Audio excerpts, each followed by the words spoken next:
তোমাদের দাদা বাজার থেকে পনির নিয়ে এসছে, তো এখানে আছে 500 গ্রাম পনির। আর আজকের আমি পনির ভাপা বানাবো।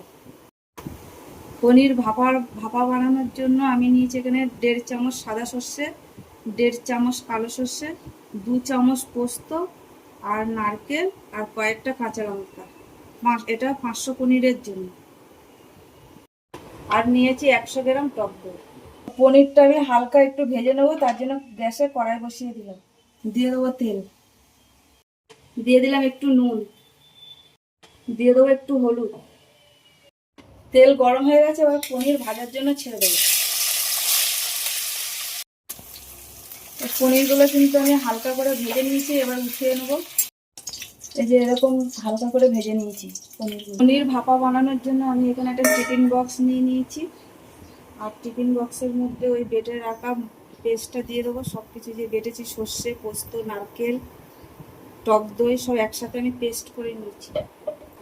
দিয়ে দেবো একটু হলুদ, দিয়ে দেবো নুন, দিয়ে দেবো একটু চিনি,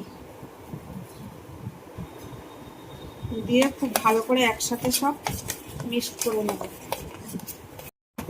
এবার এর মধ্যে দিয়ে দেবো ভেজে রাখা পনিরগুলো। এর মধ্যে ভালো করে একটু মিক্স করে নেব। দিয়ে দেবো একটু ওপর থেকে কাঁচা সর্ষের তেল, আর কটা কেটে রাখা কাঁচা লঙ্কা দিয়ে দেবো। বন্ধ করে দেবো। কড়াই বসিয়ে দিলাম, দিয়ে দেবো একটু জল। জল গরম হয়ে গেছে, এবার টিফিন বক্সটা বসিয়ে দেবো। দিয়ে 15 মিনিটের জন্য ঢাকা দিয়ে দেবো। 15 মিনিট হয়ে গেছে। 15 মিনিট পরে আমি গ্যাসটা বন্ধ করে দিচ্ছি, আর 10 মিনিট পরে আমি খুলে দেখাবো।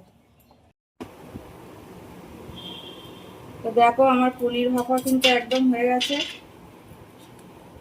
ঢেলে দেখালাম না, টিফিন বক্সের মধ্যেই দেখালাম।